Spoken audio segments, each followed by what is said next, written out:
Clap metre के साथ में क्या क्या सामान देता है ये भी आज जान लेंगे और इसका सारे फंक्शन के बारे में समझेंगे कि इसमें फंक्शन जो है क्या क्या फंक्शन दिया हुआ है। ठीक है, तो इन सभी चीजों के बारे में समझेंगे। तो चलिए सबसे पहले क्लैप मीटर को चेक कर लेते हैं एक बार, क्लैप मीटर के साथ में क्या क्या सामान हमको मिला है। देखिए ये है क्लैप मीटर के साथ में, ये इसका कवर हो गया, मतलब इसी के अंदर में क्लैप मीटर है, मतलब इसको रखने के लिए एक बक्सा भी बैग टाइप का बना हुआ है। ठीक है, मतलब ये बैग हो गया।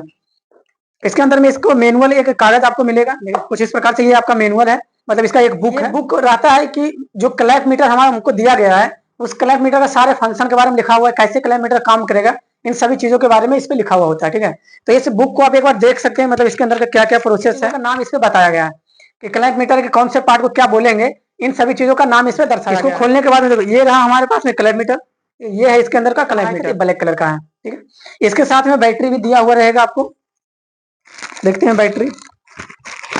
देखो एक इसका कार्ड है, मतलब स्कैनर है, मतलब इसमें स्कैन करके भी आप इसको चेक कर सकते हैं। आगे इसके साथ में दो बैटरी हमको मिल जाता है, जो कि ये सेल है जो कि क्लैप मीटर के साथ में लगेगा। ठीक है, अब इसके साथ में देखिए ये दो लीड आपको मिल रहा है। ये जो लीड है ना ये सेंसर का लीड है, देख रहे हैं यहाँ पे इसके आगे एक छोटा सा पूंछी बना हुआ है, ये सेंसर का लीड है, ना कि ये प्रोब है। ये नहीं समझना कि ये प्रोब है चेक करने के लिए, ये सिर्फ सेंसर के लिए लगाया हुआ था। ये जैसे टेम्परेचर से चेक करना है या तो वायर चेक करना है तो उसके लिए सेंसर के लिए ये वायर लगा हुआ रहता है, इसमें दिया हुआ रहता है। ठीक है, इसके आगे देखो, देखो ये है प्रोब जो इसको लीड बोलते हैं। ठीक है, क्लैप मीटर में लगाने के लिए ये है हमारे पास में लीड और प्रोब, इसके इसमें दिया हुआ रहेगा आपको।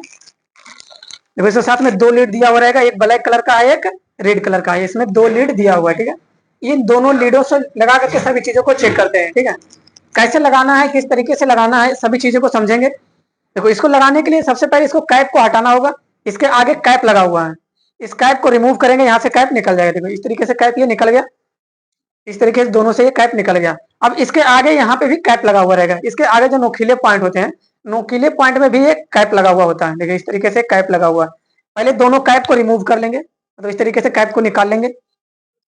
कैप को निकालने के बाद में ये रहा क्लैप मीटर।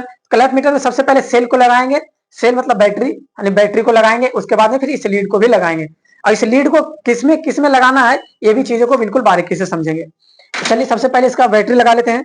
बैटरी लगाने के लिए इसमें पीछे बैटरी लगेगा यहाँ पे। ठीक है, पीछे यहाँ पे बैटरी लगेगा, और बैटरी लगाने के लिए यहाँ पे एक स्क्रू दिया हुआ है, स्क्रू को खोलेंगे और पीछे वाला ढक्कन ही निकल जाएगा, यहाँ पे बैटरी हम लगा लेंगे। इसको खोलने के लिए चाहिए स्क्रू ड्राइवर या टेस्टर की मदद से आप इसको खोल सकते हैं। इसका कवर खोलने के बाद में इस तरीके से अंदर दिखेगा ये कुछ, यहाँ पे बैटरी लगा लेंगे। स्प्रिंग साइड में हमेशा ये नीचे वाला पोजीशन लगेगा, जो प्लेन वाला पोजीशन रहता है। हमेशा किसी भी चीज में अगर सेल लगाएंगे ना तो जिस साइड स्प्रिंग दिया रहेगा उस साइड बैटरी का प्लेन वाला पोजीशन लगेगा। प्लेन वाला पोजीशन हमेशा माइनस होता है। ठीक है, और जिस साइड खुट्टी निकला हुआ रहेगा ये पोजीशन हमेशा प्लस पोजीशन होता है। डीसी में प्लस और माइनस होता है, तो डीसी में जो सेल रहेगा छोटा वाला, तो छोटा सा पॉइंट जो निकला हुआ रहेगा अगर लिखा हुआ मिट गया तो हमेशा प्लस पॉइंट रहेगा, और पीछे वाला पॉइंट हमेशा माइनस रहेगा। ठीक है, तो माइनस वाला पॉइंट हमेशा स्प्रिंग के साइड लगाएंगे, और प्लस वाला पॉइंट जिस साइड स्प्रिंग नहीं है उस साइड लगाएंगे। लगाने के लिए नीचे पॉइंट दिया हुआ है, एक ब्लैक और एक रेड। इसमें तो दो पॉइंट दिया हुआ है, तो हम इसको कलर कोडिंग देख करके इसमें लगा सकते हैं, कोई दिक्कत नहीं है। लेकिन किसी किसी क्लैप मीटर या मल्टीमीटर में ये आपको 3 पॉइंट दिखेगा यहाँ पे, यानी इस प्रोब को लगाने के लिए टोटल 3 छिद्र यहाँ पे बना हुआ रहेगा। तो तीनों में से किसमें कौन सा प्रोब को लगाएंगे ये चीजों को ध्यान रखेंगे यहाँ पे। देखिए सबसे पहले हमेशा ब्लैक वाला प्रोब को लगाएंगे, तो ब्लैक वाला प्रोब को वहां पे लगाएंगे जहां पे कॉमन लिखा रहेगा, COM, यानी कॉमन पॉइंट जहां पे लिखा हुआ रहेगा। ठीक है, तो COM जिस पॉइंट पे लिखा हुआ रहेगा तीनों में से, उस वाली पॉइंट पे ब्लैक वाला पॉइंट को लगाएंगे। ठीक है, तो देखो इसमें लिखा हुआ ब्लैक के सामने कॉमन लिखा हुआ है, तो इस पे लगा देंगे ब्लैक वाला प्रोब को, इस तरीके से सीधा दबा देना है। ये प्रोब लग गया। उसके बाद में ये रेड वाला प्रोब हो गया, तो इसमें तो एक ही पॉइंट बचा है, तो रेड वाला इसमें हम लगा लेंगे, तो इसका काम खत्म हो जाएगा। ठीक है, लेकिन किसी मीटर के साथ में अगर एक और पॉइंट बना हो, 3 पॉइंट बना हो, तो उसमें ये कंफ्यूजन होता है कि इसकी ये वाला प्रोब किसके साथ में लगाएंगे। तो ये चीजें को कंफर्म करने के लिए यहाँ पे सबसे पहले देखेंगे कि जो हमारा पॉइंट बना हुआ है ना, उस पॉइंट के ऊपर में कोई चीज का सिंबल बना होता है, कुछ ना कुछ छोटे छोटे शब्दों में सिंबल बना होता है। तो इन सभी सिंबल के बारे में समझना जरूरी है। जब इस सिंबल के बारे में समझ जाएंगे ना तो ऑटोमेटिक ये प्रोब को हम लगा पाएंगे, क्योंकि ये जो सिंबल रहता है ना, ये सिंबल ये दर्शाता है कि इस वाली प्रोब में हम इस प्रोब को लगा कर करके और उन सब चीजों को चेक कर सकते हैं जिन सब चीजों का यहाँ पे जो सिंबल बना हुआ है। ठीक है, मतलब शॉर्ट में उन सब चीजों का यहाँ पे सिंबल बना हुआ रहता है। जैसा कि इसमें आप देख रहे हैं, इसमें आपको दिया हुआ फ्रीक्वेंसी चेक करने का सिंबल, उसके बाद में आपका कैपेसिटर चेक करने का सिंबल दिया हुआ है, डायोड चेक करने का सिंबल दिया हुआ है, और ये मेगा ओम यानी ओम रेजिस्टेंस चेक करने का सिंबल दिया हुआ है। उसके बाद वोल्टेज चेक करने का सिंबल दिया हुआ है। मतलब जितना सिंबल दिया हुआ है इतने सारी चीजें इसमें हम यहाँ पे चेक कर पाएंगे। ठीक है, अगर इससे और कोई एक्स्ट्रा चीज चेक करना हो तो इसमें एक एक्स्ट्रा पॉइंट बना होगा जिसमें कि ये वाला सिंबल को लगा करके उससे चेक कर पाएंगे, ठीक है। तो सभी पॉइंट के सामने सिंबल बना होगा, लेकिन जो हमारा माइनस वाला प्रोब होता है, जो हमारा ब्लैक वाला प्रोब होता है, एक ब्लैक वाला प्रोब के सामने कोई भी सिंबल बना हुआ नहीं दिखेगा। तो जिसमें सिंबल बना हुआ नहीं दिखेगा वो हमारा ये ब्लैक वाला पॉइंट उसी में लगेगा, उसमें सिर्फ कॉमन लिखा हुआ रहेगा COM, ठीक है। उस वाली पॉइंट में इसको इस तरीके से लगा लेंगे। अब इसको लगाने के बाद में जब किसी भी चीजों को सेलेक्ट करना होगा तो सेलेक्ट करके यहाँ से चेकिंग करेंगे। जैसे हमको वोल्टेज चेक करना है तो वोल्टेज पे सेलेक्ट करेंगे और इस दोनों प्रोब को वोल्टेज पे लगा करके चेक करेंगे, ठीक है, यानी करंट में लगा करके चेक करेंगे। तो चलिए यहाँ पे सबसे पहले इसके बारे में समझ जाते हैं। यहाँ पे जो पॉइंट सब दिया हुआ है, क्लब मीटर के बारे में हम पहले भी बताए हुए हैं, ठीक है। तो फिर दोबारा से ये वीडियो हम बना रहे हैं, दोबारा से इसमें बता रहे हैं हम आपको, ठीक है। देखिए यहाँ पे समझ आते हैं। सबसे पहला पॉइंट इसमें है ऑफ का ऑप्शन। ये हमारा इस पे रहेगा तो मीटर हमारा बंद रहेगा, मतलब ऑफ की स्थिति में रहेगा, बंद रहेगा, ठीक है। जस्ट इसके जस्ट एक सेलेक्ट आगे करेंगे, मतलब एक पॉइंट आगे बढ़ेंगे तो यहाँ पे देखो सिंबल दिया हुआ है V का, यानी वोल्टेज का, और एक लाइन दिया हुआ है HZ लिखा हुआ है। इसका मतलब क्या होता है यहाँ पे थोड़ा सा डिस्प्ले पे समझ लेते हैं, समझते हैं। देखो सबसे पहले यहाँ पे क्लब मीटर आगे, ये सेम क्लब मीटर है, ये मेतारवी का है, ये भी मेतारवी का है, ठीक है। अब दोनों में फंक्शन एक जैसा रहेगा तो समझने में बिल्कुल आसान रहेगा, ठीक है। तो सबसे पहले देखिए यहाँ पे देख पा रहे हो जो है इसका पहला पॉइंट है, इसका पहला पॉइंट है V करके दिया हुआ, फिर एक कर्सिव लाइन है, फिर HZ लिखा हुआ है। तो यहाँ पे भी आप देख पा रहे होंगे, यहाँ पे ये V करके पॉइंट दिया हुआ, इस पे देख रहे हैं, यहाँ पे V पॉइंट है, कुछ इस प्रकार से V है, ये आपका कर्सिव लाइन है, उसके बाद में लिखा हुआ है यहाँ पे HZ, ठीक है, इस तरीके से लिखा हुआ है। V का मतलब होता है वोल्ट, V का मतलब हो गया वोल्ट, ठीक है, V का मतलब हो गया वोल्ट। इस कर्सिव लाइन का मतलब हुआ AC करंट, ठीक है।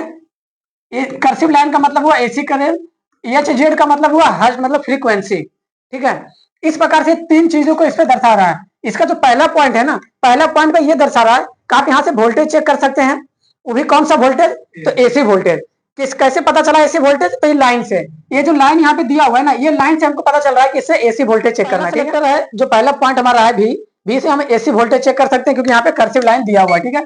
तो पहला पॉइंट से हम AC वोल्ट चेक कर सकते हैं, AC वोल्ट, ठीक है। पहला पॉइंट से क्या चेक कर सकते हैं, AC वोल्ट। इसके आगे बढ़ते हैं, दूसरा पॉइंट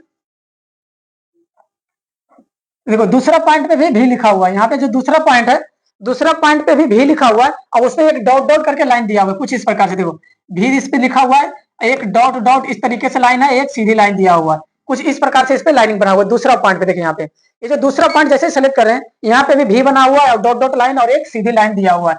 इसका मतलब होता है V से वही हो गया वोल्टेज, हो गया, ठीक है। V से हम वही चीज चेक करेंगे, वोल्ट, VOLT, ठीक है। V से हम वोल्ट हो गया। उसके बाद भी ये दोनों लाइन का मतलब हो गया, ये जो लाइन आप देख रहे हैं ना, इस लाइन का मतलब हो गया DC। यहाँ से हम DC वोल्ट चेक कर सकते हैं, ठीक है। तो लाइन से समझना है हमको। V से तो वोल्टेज इसमें हो गया, V से वोल्टेज इसमें भी था, मतलब दोनों पॉइंट में वोल्टेज ही चेक करेंगे। लेकिन जो हमारा पहला पॉइंट रहेगा उसमें AC वोल्ट चेक करेंगे, और जो हमारा दूसरा पॉइंट है, दूसरा पॉइंट में हम भी वोल्टेज चेक करेंगे, लेकिन इसमें DC वोल्ट चेक करेंगे। कौन सा वोल्ट, DC वोल्ट, ठीक है। दूसरा में DC वोल्ट चेक करेंगे, ठीक है। तो इस तरीके से हमको समझना है सिंबल से, क्योंकि सिंबल ये दर्शा रहा है, कर्सिव लाइन अगर दिया हुआ है तब AC वोल्ट, डॉट डॉट सीधा लाइन दिया हुआ है, इसका मतलब है DC वोल्ट चेक करेंगे, ठीक है। तो अगर हमको DC वोल्ट चेक करना रहेगा तो DC वोल्ट पे सेलेक्ट करेंगे, और ये जो मीटर का दोनों प्रोब है, इस दोनों प्रोब को जो हमारा बैटरी रहेगा DC बैटरी, उस दोनों प्रोब पे सटाएंगे तो यहाँ पे DC वोल्ट बताएगा, ठीक है। अब AC करंट को चेक करना है, जैसे कि AC करंट पे सेलेक्ट किए, अब AC करंट चेक करना है, तो AC करंट जहां पे भी लाइन आया हुआ रहेगा, जैसे कि ये हमारे पास में सॉकेट है AC वोल्ट का, ठीक है। तो AC वोल्ट का सॉकेट है, तो AC वोल्ट में इस तरीके से लगाएंगे तो इसमें वोल्टेज शो करेगा। जैसे इसमें वोल्टेज शो कर रहा है 247 वोल्ट, ठीक है। मतलब इस जो बोर्ड में 247 वोल्ट AC करंट आ रहा है, तो AC करंट इस पे चेक कर पाए हम, ठीक है। उसी तरीके से DC वोल्ट चेक करना है तो DC पे सेलेक्ट करेंगे और दोनों प्रोब को बैटरी में सटाएंगे, तो यहाँ पे जितना भी DC वोल्ट का बैटरी रहेगा वहां पे बताएगा, या फिर जितना करंट आ रहा होगा DC वोल्ट उतना इस पे बताएगा, ठीक है। आगे बढ़ते हैं, इसमें तीसरा पॉइंट देख रहे हैं, इसमें तीसरा पॉइंट, यहाँ पे तीसरा पॉइंट डिस्प्ले पे तो कम दिखाई दे रहा होगा, लेकिन इसमें आप देखिए, इसमें तीसरा पॉइंट में जैसे ही सेलेक्ट करते हैं ना, तो तीसरा पॉइंट में 4 ऑप्शन दिया हुआ है। कितने ऑप्शन दिया हुआ है, 4 ऑप्शन दिया हुआ है। देखो इसमें पहला ऑप्शन जो दिया हुआ है वो डाइवर्ट का सिंबल दिया हुआ है। डाइवर्ट कुछ इस प्रकार से सिंबल दिया हुआ है, इस प्रकार से देखो, कुछ इस प्रकार से डाइवर्ट का सिंबल इसमें दिया हुआ है, ठीक है। तो इस प्रकार से डाइवर्ट का सिंबल दिया हुआ है, ये होता है डाइवर्ट का सिंबल, मतलब इस पे हम डाइवर्ट को चेक कर पाएंगे। उसके बाद में दूसरा सिंबल जो दिया हुआ है वो है आपका कुछ इस प्रकार से दिया हुआ सिंबल है, देख पा रहे होंगे, कुछ इस प्रकार से वाईफाई का सिंबल दिया हुआ है, ठीक है। मतलब जिस तरीके से टावर चढ़ता है ना, खुट्टी इसको बोलते हैं, इन्होंने वाईफाई का सिंबल दिया हुआ है, ठीक है। तो ये जो वाईफाई का सिंबल होता है ना, ये कंटिन्यूटी का सिंबल होता है। इसमें हम लोग कंटिन्यूटी चेक करते हैं, यानी बर्जर चेक करते हैं, यानी वायर हमारा सही है या खराब है, उस वायर को चेक करने के लिए कंटिन्यूटी पे चेक करते हैं। जैसे कि वायर का एक रोल ले लेते हैं, बड़ा सा रोल, उस वायर को हमको चेक करना है कि वायर सही है या खराब है। तो क्या करेंगे, वायर का जो रोल रहेगा, दोनों रोल में से एक दो छोर उससे निकलेगा, एक हमारा स्टार्टिंग छोर रहेगा, एक लास्ट का छोर रहेगा, लास्ट वाला पॉइंट का, ठीक है, यानी एंड वाला पॉइंट का। दोनों छोर को क्या करेंगे, एक दूसरे से लीड को सटा करके इस तरीके से रखेंगे, तो इसमें बीप की आवाज आएगी।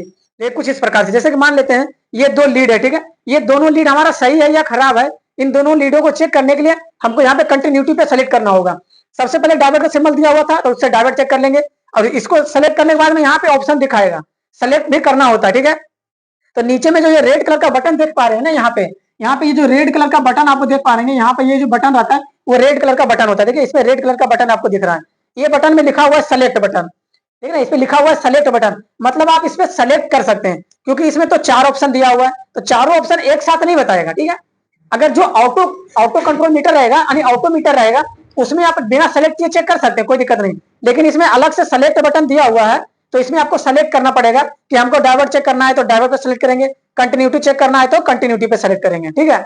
इस तरीके से इस बटन से हम सेलेक्ट करेंगे, यहाँ पे दबा करके, जैसा कि आप ऊपर में देख पा रहे होंगे, यहाँ पे वाईफाई का भी सिंबल आया हुआ है। जैसे इसको हम दबाते हैं तो हमारा किलो ओम का सिंबल आ गया, ठीक है। उसके बाद जैसे इसको दबाते हैं फिर डायवर्ट का सिंबल आ गया, फिर से इसको दबाते हैं फिर से एनएफ का सिंबल आ गया, ठीक है। फिर से इसको दबाते हैं तो फिर आपका कंटिन्यूटी का सिंबल आ गया वाईफाई का। तो जब ये कंटिन्यूटी का सिंबल आ जाएगा ना डिस्प्ले पे, तब इस दोनों प्रो को सटा के देखेंगे तो इससे बीप की आवाज आएगी, देख रहे हैं, इससे बीप की आवाज आ रही है। बीप की आवाज आने का ये संकेत हमको दे रहा है कि ये जो दोनों लीड है हमारा, जो दोनों प्रोब है, ये दोनों प्रोब आपस में सही है, मतलब कहीं भी कट ये नहीं है, मतलब खराब नहीं है, ठीक है। इस तरीके से कोई भी चीज को अगर चेक करना हो, खराब है या सही है, तो उसे कंटिन्यूटी पे आप ला करके चेक कर पाएंगे, ठीक है। जस्ट इसके आगे इसी में बढ़ेंगे तो इसी में एक अगला पॉइंट दिया हुआ है जो कि ओम का सिंबल दिया हुआ है, कुछ इस प्रकार से, ठीक है, कुछ इस प्रकार से ये ओम का सिंबल, इसको बोलते हैं ओम का सिंबल, ठीक है। इसमें हम रेजिस्टेंस चेक करते हैं, रेजिस्टेंस वैल्यू, जिससे मान लीजिए कोई पंखे के वाइंडिंग की हुई है, ठीक है, उस पंखे का वाइंडिंग का वैल्यू चेक करना है, वैल्यू बता रहा है कि नहीं बता रहा है, उसका वाइंडिंग सही है या खराब है, उस तरीके से उसका वैल्यू चेक करते हैं, जिसमें कि रेजिस्टेंस शो होता है। इसमें कुछ डिजिट अंक उगेगा, यहाँ पे जो होगा अंक उगेगा, फिर वही प्रोसेस अपनाएंगे। अगर हमको रेजिस्टेंस ओम पे चेक करना है, फिर से इसको दबाएंगे तो यहाँ पे देखिए किलो ओम का ऑप्शन आ गया, मतलब ओम वाला ये सिंबल यहाँ पे दिखने लगेगा डिस्प्ले में, तो हम समझ जाएंगे कि ओम पे हमारा सेलेक्ट हो गया है। अब जैसे ही किसी भी प्रोब में लगाएंगे इसको, मतलब किसी भी मोटर को चेक करेंगे इस लीड से, तो यहाँ पे रेजिस्टेंस उकेगा, मतलब उसकी वैल्यू उकेगा, जितना उसका वैल्यू रहेगा वो यहाँ पे इसका रेजिस्टेंस बताएगा, ठीक है। इस तरीके से किलो ओम या ओम जो भी रहेगा ये बता देगा, ये ऑटो है, इसमें किलो ओम और या तो ओम सिर्फ सेलेक्ट करना नहीं है, सिर्फ ओम का ऑप्शन दिया हुआ, सिर्फ ओम पे सेलेक्ट करेंगे तो किलो ओम ऑटोमेटिक बताएगा, ओम में रहेगा तो ऑटोमेटिक इसमें सेलेक्ट होकर के आपको बता देगा, ठीक है। अगला जो इसमें ऑप्शन दिया हुआ है वो दिया हुआ है कैपेसिटर का, कुछ इस प्रकार से सिंबल बना हुआ है, देखिए इस तरीके से सिंबल इसमें बना हुआ है, ये होता है कैपेसिटर का सिंबल, ठीक है, ये होता है कैपेसिटर का सिंबल। जब हमको कैपेसिटर चेक करना हो उपकरण में तो उस कैपेसिटर को इस पर सेलेक्ट करके यहाँ से चेक कर पाएंगे, ठीक है।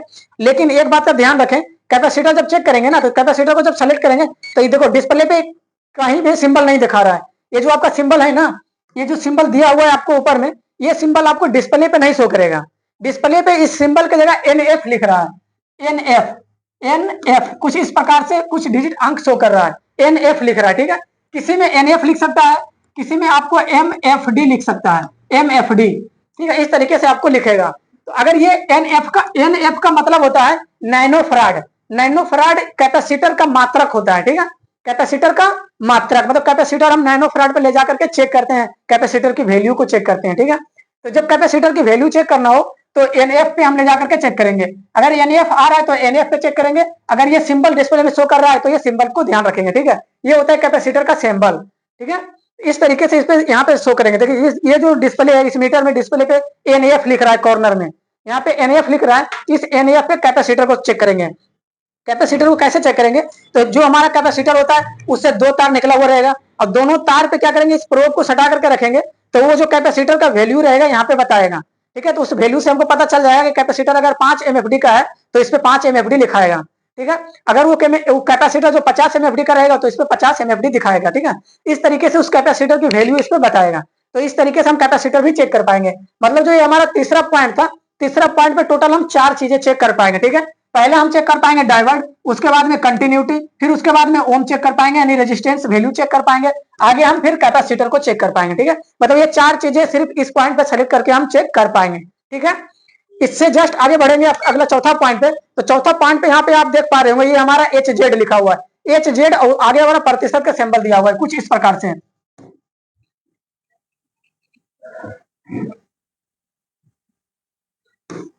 देखिए यहाँ पे एच जेड लिखा हुआ है, एच जेड टू नहीं एच जेड, एच जेड लिखा हुआ है, ये परसेंटेज का सिंबल दिया हुआ है कुछ इस प्रकार से, परसेंटेज का सिंबल दिया हुआ है। मतलब एच जेड का मतलब होता है हार्ट, मतलब फ्रीक्वेंसी। जो हमारी लाइन होती है ना एसी करंट, एसी करंट में फ्रीक्वेंसी होती है जो कि इंडिया का फ्रीक्वेंसी लगभग 50 का लगभग में है, 50 से 60 के बीच में फ्रीक्वेंसी होता है इंडिया का जो फ्रीक्वेंसी है। ठीक है, तो उस फ्रीक्वेंसी में मतलब गति होता है। जैसे एसी करंट बताए थे, एसी करंट अस्थिर करंट नहीं होता, अल्टरनेटिव करंट को बोलते हैं हम लोग एसी करंट। ठीक है, डीसी करंट को, डायरेक्ट करंट को बोलते हैं डीसी करंट। ठीक है, तो अल्टरनेटिव करंट होता है। अल्टरनेटिव करंट का मतलब होता है कि करंट एक अस्थिर दिशा में नहीं चलता, मतलब सीधी दिशा में करंट नहीं चलता है। करंट का कुछ इस प्रकार से ग्लो करता है, जैसे कि यहाँ से करंट निकला तो नीचे सर्कल बनाएगा, फिर ऊपर जाएगा, फिर नीचे, फिर ऊपर, कुछ इस प्रकार से सर्कल वो बनाते हुए चलता है। एक बार नीचे, फिर एक बार ऊपर, फिर एक बार नीचे, फिर एक बार ऊपर, मतलब उसकी गति हो गई है, सर्कल बना करके चलता है हमारा अल्टरनेटिव करंट। ठीक है, तो वही एच जेड, इसमें फ्रीक्वेंसी चेक करेंगे कि ये जो ऊपर नीचे का जो गति बना रहा है ना वो कितने का बता रहा है, मतलब कितने का गति बना करके चल रहा है, कितने स्पीड में चल रहा है, उसको स्पीड भी हम लोग बोलते हैं अपनी भाषा में। वही होता है एच जेड, मतलब फ्रीक्वेंसी। तो जो हमारा इंडिया का फ्रीक्वेंसी है वो 50 से 60 के बीच का है। ठीक है, तो देखते होंगे किसी भी बल्ब या किसी भी उपकरण का जो हम लोग इंडिया में यूज कर रहे हैं उन सभी चीजों पे लिखा हुआ रहता है एसी वोल्ट 230 वोल्ट, उसके बाद में लिखा रहता है 50 से 60 हर्ट्ज, मतलब वही फ्रीक्वेंसी एच जेड लिखा हुआ मिलता है हमको 50 से 60 हर्ट्ज। ठीक है, एच जेड। तो 50 से 60 एच जेड लिखने का यही मकसद हुआ कि ये सिर्फ इतना ही फ्रीक्वेंसी पर आप इसका यूज कर सकते हैं।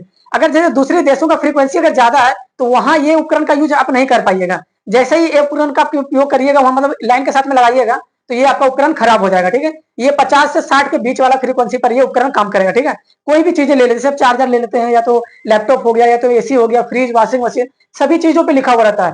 जो भी एसी मोटर रहेगा सभी चीजों पे लिखा हुआ रहेगा। ठीक है, कितने वोल्ट से वो काम करेगा, कितने फ्रीक्वेंसी से वो काम करेगा, सारी चीजें उस पर लिखी हुई रहती है। ठीक है, तो ये होता है एच जेड फ्रीक्वेंसी।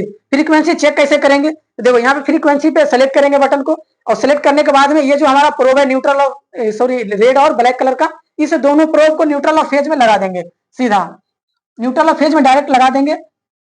देखिए न्यूट्रल और फेज डायरेक्ट लगाएंगे तो यहाँ फ्रीक्वेंसी दिखाएगा, देखिए दिखा रहा है 50.2 एच जेड दिखा रहा है ना, इसमें 50.2 दिखा रहा है एच जेड, मतलब जो हमारा फ्रीक्वेंसी है, जो हमारा लाइन का फ्रीक्वेंसी है वो भी 50 एच जेड है। ठीक है, कोई दिक्कत? अगर इसका फ्रीक्वेंसी ज्यादा होता तो यहाँ पे ज्यादा दिखाता, लेकिन इंडिया की फ्रीक्वेंसी 50 ही है तो 50 ही दिखाएगा। ठीक है, अगर दूसरे देशों का कम रहेगा तो कम दिखाएगा, ज्यादा रहेगा तो ज्यादा दिखाएगा। ठीक है, तो ये है फ्रीक्वेंसी चेक करने के लिए। आगे जब अगला पॉइंट पे बढ़ेंगे, देखिए यहाँ हमारा हो गया फ्रीक्वेंसी, आगे हमारा है टेम्परेचर। इस पे देखिए लिखा हुआ है TEMP, यहाँ पे कुछ सिंबल बना हुआ कुछ इस प्रकार से दिखा देते हैं। देखिए यहाँ पे लिखा हुआ है TEMP, कुछ इस प्रकार से लिखा हुआ है TEMP। TEMP का मतलब होता है टेम्परेचर। टेम्परेचर कहने का मतलब वो जो हमारा वातावरण का टेम्परेचर है वो कितना है, या तो भी कोई उपकरण का टेम्परेचर है तो वो कितना है, यानी टेम्परेचर इसके अकॉर्डिंग चेक कर पाएंगे हम लोग। टेम्परेचर कहने का मतलब वो हमारे वातावरण का जो हवा है, गर्मी है या ठंडा है, उस मौसम का हम यहाँ से पता लगा सकते हैं। ठीक है, तो पता कैसे कर पाएंगे, देखो इसको पता करने के लिए दो स्थिति आती है।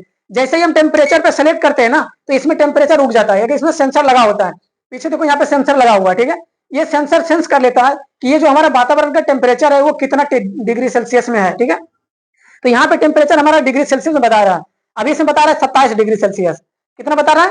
27 डिग्री सेल्सियस। अगर ये टेम्परेचर हमको किसी मतलब खास चीजों का टेम्परेचर चेक करना है, अभी तो ये बता रहा है किसका, वातावरण का टेम्परेचर बता रहा है, लेकिन हमको किसी खास चीज का टेम्परेचर चेक करना है। खास चीज कहने का मतलब ये हुआ कि जैसे हमारे पास में एसी है, ठीक है, हमारे पास में क्या है, एसी है। एसी कहने का मतलब एसी करंट नहीं, एसी जो हमारा उपकरण है वो एसी है। उस एसी का टेम्परेचर चेक करना है कि एसी जो हमारा हवा दे रहा है ना वो कितना ठंडा हवा दे रहा है। बात समझ रहे हैं ना, एसी कितना ठंडा हवा दे रहा है उसका टेम्परेचर हमको चेक करना है। या फिर उसी एसी को हॉट पे सेलेक्ट करेंगे, हॉट मतलब होता है गर्मी, मतलब गर्म एसी पे सेट करेंगे। जैसे ठंडी का मौसम है तो एसी को गर्मी पे हम चला रहे हैं, मतलब हॉट पे करके चला रहे हैं, तो अभी हम उस पर गर्मी चेक करेंगे कि जो हमारा एसी है कितना गर्म हवा फेंक रहा है।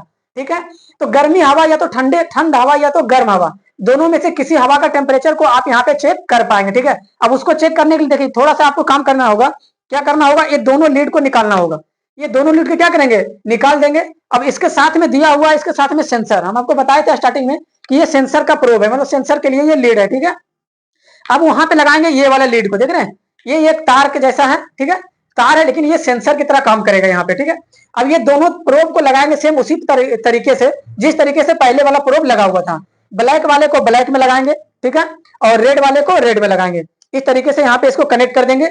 उसके बाद में ये जो हमारा सेंसर का वायर है ना, ये सेंसर का वायर को जहां पे भी रखेंगे उसका ये टेम्परेचर बताएगा। जैसे हम इसको फ्रिज के अगर अंदर रख देंगे तो फ्रिज के अंदर में कितना कूलिंग है, फ्रिज हमारा कितना ठंडा है, उतना इसके अंदर टेम्परेचर बताएगा, ठीक है। अगर हम एसी को ऑन किए हैं तो एसी कितना ठंडा हवा दे रहा है, उसके ग्रिल के पास में ले जाकर के इसको रखेंगे तो ये बता देगा यहाँ पे कि कितना हवा ठंडा वहां से निकल रहा है, ठीक है। अगर अभी ठंड का मौसम है, गर्म हवा हमको चेक करना है, या हम हीटर चला रहे हैं या तो फिर हॉट पे हम एसी को चला रहे हैं, गर्म हवा पे एसी को चला रहे हैं, तो कितना गर्म हवा एसी दे रहा है उसके सामने ले जा रखेंगे ग्रिल के सामने, तो ये यहाँ पे दिखा देगा कितना टेम्परेचर में गर्म है। नहीं तो फिर इसको आप रगड़ करके चेक कर सकते हैं। जैसे इसको हम हाथ से रगड़ेंगे ना तो ये अगर टेम्परेचर यहाँ पे बढ़ना चाहिए, क्योंकि ये रगड़ने से क्या होगा, ये गर्म होगा, रगड़ने से क्या होगा, ये गर्म होगा। तो अभी देखते हैं टेम्परेचर कितना है, 28 डिग्री टेम्परेचर है। कितना डिग्री है, 28 डिग्री है ना, 28 डिग्री सेल्सियस, 27-28 उतना के लगभग में बता रहा है। वो वातावरण का टेम्परेचर घटते बढ़ते रहता है, ठीक है। अभी हम इसको रगड़ते हैं, देखने टेम्परेचर बढ़ रहा है कि घट रहा है। देखो इसको थोड़ा सा रगड़ इस पे देते हैं, मतलब इसको गर्मी दे रहे हैं। 30 हो गया ना, 31, 32, देखिए यहाँ से नजदीक से दिखा देते हैं। देखिए इसमें टेम्परेचर क्या धीरे धीरे बढ़ रहा है, ठीक है। मतलब इसको हम क्या कर रहे हैं, गर्म कर रहे हैं, सेंसर को गर्म कर रहे हैं, तो टेम्परेचर क्या हो रहा है यहाँ पे, बढ़ रहा है। मतलब ये बता रहा है कि ये जो सेंसर है ना ये गर्म हो रहा है, मतलब यहाँ का जो वातावरण है वो गर्म हो रहा है। बात समझ में आ रहा है ना, ये गर्मी को बताएगा और ठंडी को भी बताएगा। अगर अभी हम इसको बर्फ में डालेंगे ना तो बर्फ में डालेंगे तो टेम्परेचर क्या होगा, घटेगा कि बढ़ेगा, टेम्परेचर घटेगा, क्योंकि बर्फ ठंडा होता है। तो बर्फ में जैसे इसको डालेंगे तो टेम्परेचर यहाँ पे घटना शुरू हो जाएगा। तो इस तरीके से इस वायर को लगा करके हम टेम्परेचर अपने अकॉर्डिंग चेक कर सकते हैं, ठीक है। लेकिन अगर ये वायर मेरे पास में नहीं रहेगा तो फिर अपने अकॉर्डिंग टेम्परेचर चेक नहीं कर पाएंगे। ये सिर्फ ऑटोमेटिक टेम्परेचर बताएगा, जितना आपका रूम पूरा ठंडा रहेगा या फिर जितना गर्म रहेगा आपका रूम उतना सीधा टेम्परेचर ये बता देगा, ठीक है। लेकिन ये सेंसर अगर आपके पास में रखिएगा, ये सेंसर आपका रहेगा तो इस सेंसर से आप अपने अकॉर्डिंग टेम्परेचर चेक कर पाएंगे। अगर गर्म पानी चेक करना है, कितना गर्म पानी है, तो गर्म पानी में सेंसर को डालेंगे तो बता देगा, ठीक है, कितना गर्म पानी है। तो इस तरीके से सेंसर का उपयोग हम कर सकते हैं। इसीलिए अलग से इसके अंदर में एक तार दे देता है कि हम अपने अकॉर्डिंग टेम्परेचर को चेक कर पाएंगे, ठीक है। तो ये हमारा अगला पॉइंट हो गया था जो कि टेम्परेचर था। तो इस पे हम सेलेक्ट करके क्या चेक कर सकते हैं, टेम्परेचर, ठीक है। अब ठंडा हो या गर्म हो दोनों टेम्परेचर इसे चेक कर सकते हैं। लास्ट वाला ऑप्शन है ये हमारा 600 एम्पियर दिखा रहा है। इसमें जो ऑप्शन लिखा हुआ है ये 600 एम्पियर का ऑप्शन है। ये 600A लिखा हुआ है, 600A लिखा हुआ है यहाँ पे एक इस तरीके से कर्सिव लाइन बना हुआ है। ये 600A का मतलब होता है कि ये 600 एम्पियर तक हम इस पे चेक कर सकते हैं, ठीक है। 600 एम्पियर इस पे चेक कर सकते हैं, और वो भी कौन सा एम्पियर चेक कर सकते हैं, तो एसी एम्पियर चेक करते हैं, क्योंकि यहाँ पे एसी का लाइन दिया हुआ है, ठीक है। क्या होता है इसको जानने के लिए आपको समझना पड़ेगा करंट को, ठीक है। जैसे कोई उपकरण को हम चला रहे हैं, जैसे कोई हम फ्रिज चला रहे हैं, ठीक है, तो फ्रिज हमारा कितना लोड ले रहा है, फ्रिज हमारा कितना करंट खपत कर रहा है, उसी चीज को एम्पियर में प्रदर्शित करके हमको बताता है, ठीक है। यानी एम्पियर का मतलब हो गया लोड। किसी चीज का हमको लोड चेक करना है, कोई भी उपकरण का लोड चेक करना है कि वह उपकरण कितना लोड ले रहा है, उसको यहाँ पे ये एम्पियर में प्रदर्शित करेगा और एम्पियर में हमको डिजिट करके बताएगा कि इतना एम्पियर ये आपका उपकरण लोड ले रहा है। जैसे कि यहाँ पे ये बोर्ड लगा हुआ, ठीक है, बोर्ड के साथ में एक वायर लगा हुआ है, इस वायर के जरिए यहाँ पे करंट आ रहा है, ठीक है। तो एम्पियर को चेक करने के लिए देखिए इसमें एक क्लैप दिया हुआ है, ठीक है, इसमें एक क्लैप दिया हुआ है। इस क्लैप में एक तार को फंसाना होता है, फंसाने के बाद में यहाँ पे एम्पियर शो होने लगेगा, ठीक है। एम्पियर आप दो तरीके से चेक कर सकते हैं। पहला तो ये हमारा क्लैप मीटर हो गया। क्लैप मीटर आने से ये आसानी हो गया कि आप इसको बिना तार को काटे या बिना तार को छीले आप एम्पियर चेक कर पा सकते हैं, मतलब लोड चेक कर सकते हैं कि ये जो हमारा पैनल है ये कितना लोड अभी ले रहा है। तो इसको एम्पियर पर सेलेक्ट करेंगे, यहाँ 0-0 बता रहा है, और किसी भी एक तार को, न्यूट्रल हो या फेज हो, किसी भी एक तार को बीच में लगाएंगे, इस तरीके से एम्पियर हमें बताने लगेगा। देखिए यहाँ पे एम्पियर बता रहा है 0.54 एम्पियर, 0.54 एम्पियर, मतलब ये आधे एम्पियर के लगभग में ये करंट आपका ले रहा है, ठीक है। अगर ज्यादा करंट लेता तो ज्यादा एम्पियर दिखाता, कम करंट ले रहा है तो कम एम्पियर दिखा रहा है, ठीक है। तो इस तरीके से इसके बीच से एक वायर पार करा लेंगे, उसके बाद में कोई जो भी उपकरण आगे चलता रहेगा, जितना भी लोड वो उपकरण लेगा उतना इस पे डिजिट में शो करके दिखाएगा, ठीक है, उतना एम्पियर मतलब इसमें शो करेगा, ठीक है। दूसरा तरीका क्या है, अगर हमको एम्पियर चेक करना है बिना तार में लगाए तो फिर इसको इस तरीके से चेक कर सकते हैं। देखिए ये जो दोनों प्रोब है, दोनों प्रोब को लगाएंगे उसी प्रकार जिस तरीके से पहले लगाए थे, ब्लैक वाले को ब्लैक में, रेड वाले को रेड में, ठीक है। इस तरीके से प्रोब को इसमें लगा लेंगे। लगाने के बाद में कोई भी उपकरण चला रहे हैं, जैसे कि ये पैनल हमारा चल रहा है, तो पैनल का कनेक्शन फ्रिज में करना पड़ेगा। अब इस तार से पैनल को कनेक्शन देंगे फेज, और इस तार से आउट करा लेंगे। जिस तरीके से हम लोग एम्पियर मीटर का कनेक्शन करना सीखे थे, एम्पियर मीटर का कनेक्शन करना सीखे थे ना सीरीज में, यानी एक तार को इन कराएंगे, उसी तार को दूसरी पॉइंट से आउट करा लेंगे, ठीक है। तो उसी तरीके से जैसे ये हमारा उपकरण है, ठीक है, ये उपकरण से दो तार निकला हुआ है, एक हमारा न्यूट्रल है, एक हमारा फेज है, ठीक है। तो न्यूट्रल तो हम डायरेक्ट जोड़ देंगे, लेकिन ये क्या किया, न्यूट्रल हम डायरेक्ट जोड़ दिए, लेकिन फेज यहाँ से लेके आएंगे ना, तो सबसे पहले क्या करेंगे, इस एम्पियर मीटर में जोड़ेंगे। ये जो हमारा एम्पियर मीटर का एक तार रहेगा, एक तार एम्पियर मीटर के इस साइड में जोड़ेंगे, और एम्पियर मीटर का दूसरा तार लेके आएंगे और इस उपकरण के साथ में जोड़ देंगे। तो अब ये उपकरण चलेगा ना, तो जितना एम्पियर लेगा यहाँ पे ये शो करेगा, ठीक है। तो इस तरीके से इसको लगा लेंगे। जैसे कि यहाँ पे अगर एम्पियर की जगह मीटर की जगह ये वाला मीटर रखेंगे हम, क्लैंप मीटर को, और एक प्रोब को इधर लगाएंगे और एक प्रोब ये हमारा इसमें लगा देंगे, उपकरण के साथ लगा देंगे। मतलब इस उपकरण में लाइन देंगे और यहाँ से आउट लाइन को करा लेंगे, ठीक है। तो इस तरीके से लाइन इससे हो करके गुजरेगा, तो ये बता देगा कि कितना लोड पे उपकरण हमारा चल रहा है, ठीक है। इस तरीके से भी आज आप एम्पियर को चेक कर पाएंगे, ठीक है, सीरीज की तरह से। जिस तरीके से एम्पियर मीटर का कनेक्शन हम लोग करना सीखे थे हाउस वायरिंग में, उसी तरीके से इसका भी कनेक्शन करेंगे तो ये बताएगा एम्पियर पे, ठीक है। लेकिन उतना करने का जरूरत नहीं है, एक क्लैंप मीटर देता ही इसीलिए है ताकि बिना वायर को काटे आप एम्पियर यहाँ से चेक कर पाए, ठीक है। तो ये जो क्लैंप होता है ना, सिर्फ एम्पियर को चेक करने के लिए ही क्लैंप होता है, यहाँ से एम्पियर को चेक कर पाएंगे। और इसका एक दूसरा काम आता है जो बताया थे आपको, एनसीबी। एनसीबी को चेक करने के लिए भी एक क्लैंप काम में आता है, यानी किसी कंडक्टर को चेक करना है ना, तो कंडक्टर को भी इसी के बीच में डालते हैं और एनसीबी पे लगा करके वायर को सीधा लेके चलते हैं। जहां पे भी कंडक्टर में खराब रहता है तो कंडक्टर कट रहता है, तो वहां पे इसमें ब्लिंकिंग करने लगता है लाइट, या तो इससे आवाज आने लगता है टीटी का, ठीक है। तो उस समय आगे चेक करते हैं एनसीबी में, ठीक है, एनसीबी। तो इसका उपयोग ये दो चीजों का उपयोग हम लोग नहीं करते हैं, इसलिए इन दोनों चीजों के बारे में आपको डिटेल से नहीं समझाया, ठीक है। मेन है कि इन सारे चीजों के बारे में हमको समझना है और इसी का उपयोग हम लोगों को करना है, इसलिए इन दोनों चीजों को छोड़ दिए और इन सारी चीजों के बारे में हम समझे हैं, ठीक है। बाकी से क्लैंप मीटर से रिलेटेड कोई क्वेश्चन या कोई सुझाव है तो कमेंट बॉक्स में लिख सकते हैं। पूरा वीडियो देखने के लिए आपका बहुत बहुत धन्यवाद, थैंक यू। अगर आप लोगों से कोई क्वेश्चन या कोई डाउट है तो आप इससे पूछ सकते हैं। किसी भी चीज फंक्शन से समझने के लिए कोई क्वेश्चन या कोई डाउट है तो आप पूछ सकते हैं इसमें से, क्योंकि ये सारे फंक्शन है जो कि चेक करने के लिए है, ठीक है। इन सभी चीजों से ही सारे उपकरण को चेक करेंगे। अभी फ्रिज के बारे में पढ़ेंगे, फ्रिज के इलेक्ट्रिकल सिस्टम के बारे में चेकिंग पढ़ेंगे, यानी फ्रिज के इलेक्ट्रिकल सिस्टम के सभी पार्टों की चेकिंग के बारे में पढ़ेंगे। और चेकिंग इसी क्लैंप मीटर की मदद से करेंगे, सभी उपकरण की चेकिंग किस तरीके से उसकी चेकिंग करेंगे, ठीक है।